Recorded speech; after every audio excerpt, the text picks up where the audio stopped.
Em Itaperoá, cada ponto tem uma história. Nós estamos aqui numa ponte construída em 1924 pelo então governador João Suassuna. Quem vai contar um pouco dessa história aqui para nós é o Rafael Vilar. Rafael, nós estamos sobre a história. É isso mesmo, Ari. Essa ponte, ela é um ponto de encontro hoje dos cidadãos itaperoaenses, principalmente no pôr do sol. Mas ela foi construída com o objetivo de escoar o milho e o algodão, que inclusive estão na bandeira de Itaperoá até hoje, naquela época, né? Onde esse rio Itaperoá, que não é perene, quando passa muita água, ficava difícil escoar a mercadoria e também o pessoal que vinha do Brejo para o sertão da Paraíba tinha que passar na cidade de Itaperoá. Então essa era a única ponte de passagem.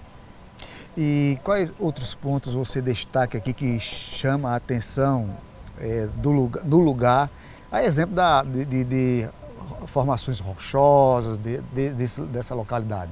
Então, Itaperoá é bem rico nos vários aspectos culturais, no turismo de aventura, no ecoturismo, né? E também na história como um todo.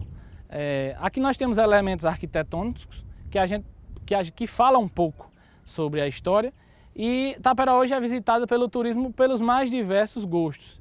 Tem gente que adora tirar fotos de casas, tem gente que adora vir nas serras tirar foto de pássaros, tem o pessoal da trilha, o pessoal do rapel. Nós temos aqui o segundo ponto mais alto da Paraíba, que é a Pedra do Pico, que é muito visitada. Temos a Pedra Furada, inclusive é muito parecida com a Pedra da Boca de Araruna. E temos também a Serra dos Vales, onde a gente consegue ver a mais de 80 km de distância a cidade de Patos e de Caicó. E nós temos aqui o Museu da Universidade Leiga do Trabalho. Na Universidade Leiga do Trabalho, construída por Balduino Leles, lá a gente encontra um conjunto de motores antigos que contam a história da Revolução Industrial no país, assim como também é uma universidade que foi criada por uma pessoa que não tinha ensino superior, mas que para formar pessoas para trabalhar, para ser carpinteiro, pedreiro. Então várias pessoas hoje que estão trabalhando na nossa cidade aprenderam suas profissões nessa Universidade Leiga do Trabalho também. É um local muito visitado pelos turistas. E nós temos também pinturas rupestres, né, muito famosas. Inclusive tem acontecimentos de 2000 a.C., né, como a explosão de uma estrela solar, que foi retratada por um indígena na pedra, em uma pedra, né, com uma figura rupestre.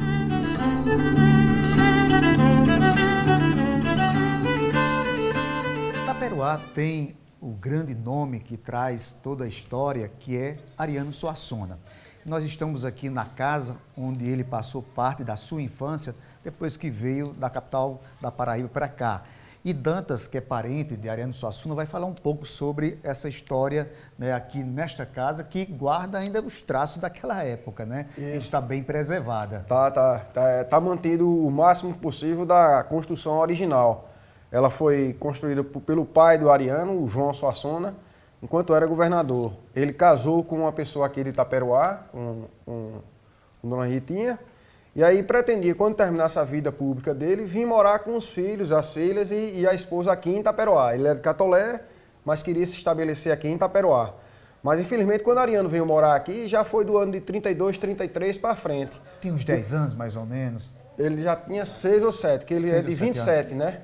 Então quando ele veio para cá, ele já foi órfão. O pai tinha sido assassinado em 1930 e a família veio para cá. Então foi aqui onde ele aprendeu a ler, aprendeu a escrever, a partir dessa casa que ele ficou indo na fazenda dos tios, conhecendo as pessoas de Itaperoá. Foi mais ou menos onde o menino Ariano pôde conviver uma infância feliz, que isso vai ser repercutido mais na frente na sua vida de escritor. É interessante aqui no terraço ao lado, tem ali aquela foto, né, com a mãe, com os filhos, os parentes, né, que guarda ainda os traços dessa mesma casa aqui. Isso, aquela senhora de branco é minha avó, que veio visitar a cunhada, que era a Ritinha, ela já de luto. Se você olhar, a Ariane tá descalço e tudo, eles estão morando aqui. E minha avó veio com minha tia Adelaide e meu tio Vitor visitar a cunhada. Então essa foto foi feita no tempo que Ariano estava aqui em Itaperoá morando.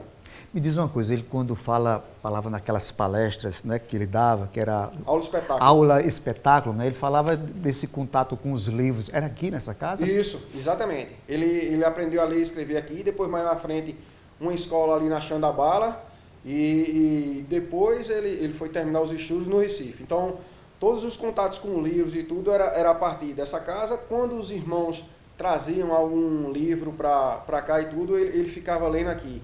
Ele era o que chamavam um autêntico devorador de livros, porque ele tinha mania, vício de leitura, e ele ficava recortando um pedacinho e mastigando a cada folha que lia. Agora é interessante, quem vai visitar essa casa, quem vem visitar, vai encontrar diversas fotografias, não é? Reproduzidas de fotografias, a partir de fotografias, de todo o legado da história de Ariano, desde o seu pai e passando até o momento que ele se torna jovem, como escritor e se casa, não é? Isso, é uma fotobiografia que o filho dele, Manuel Dantas Suassuna, disponibilizou aqui para o museu. Era do acervo pessoal da família. Então colocou desde Ariano criança, depois morando na casa, depois indo para Recife, depois voltando em tempo de férias escolares ou na sua vida adulta e depois já na parte profissional. Então é uma fotobiografia mais ou menos para dar um pouco ser didática, né, para mostrar como é que foi a trajetória de Ariano com Itaperoá e com essa casa.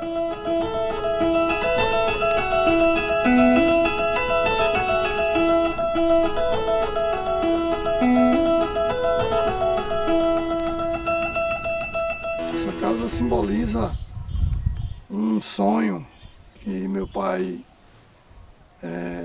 alimentou por muitos anos, de voltar para o sertão, né? A família teve que se mudar da Paraíba por causa das questões de 1930 e papai sempre teve vontade de ter uma casa. Então essa casa simboliza esse retorno, né, para o sertão da Paraíba. Em Itaperoá, que Ariano viu um circo pela primeira vez, e por sua vez o teatro encenado no circo, viu mamulengo pela primeira vez, violeiros. Então isso marcou toda a trajetória artística dele.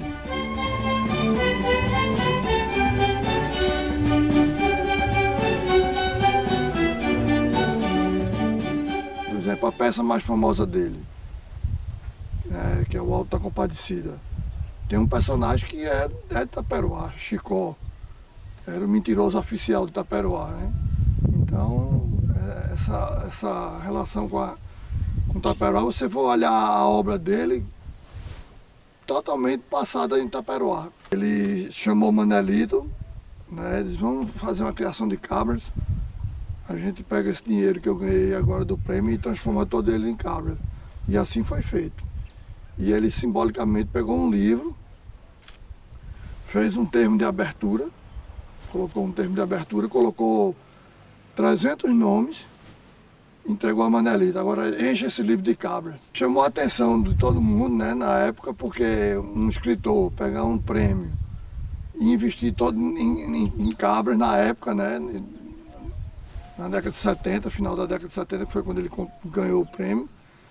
E ele foi capa de revista, de várias revistas, por conta dessa ousadia, vamos dizer, de transformar o dinheiro em cabras. Até porque aqui tem uma seca muito grande, né? Ninguém acreditava. Não. E eles acreditaram e hoje a Paraíba está entre os maiores criatórios de cabra do Brasil, está na Paraíba. Eu não nasci aqui, mas fui ensinado a amar Itaperoá através dele, na Paraíba, né? Eu tenho uma história que eu conto sempre para simbolizar isso. Na primeira vez que a gente veio para essa casa aqui, em 1971, a gente veio numa Kombi, a família toda dentro da Kombi, e todos pernambucanos. Minha mãe é pernambucana, meus irmãos são pernambucanos, minhas irmãs.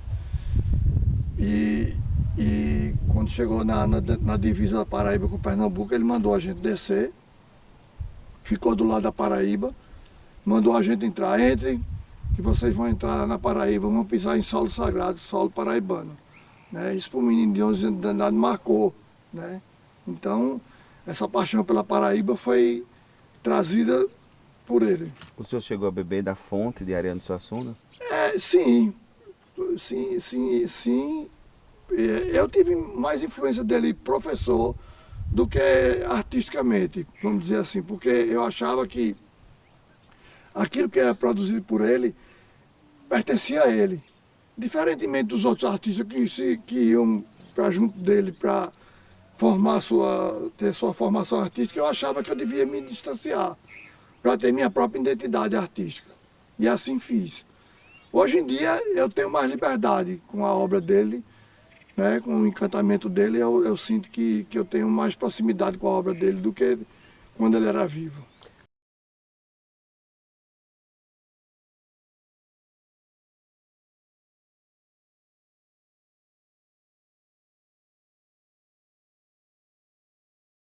Em instantes, a arte do maracatu em um encontro de gerações sob o som da percussão.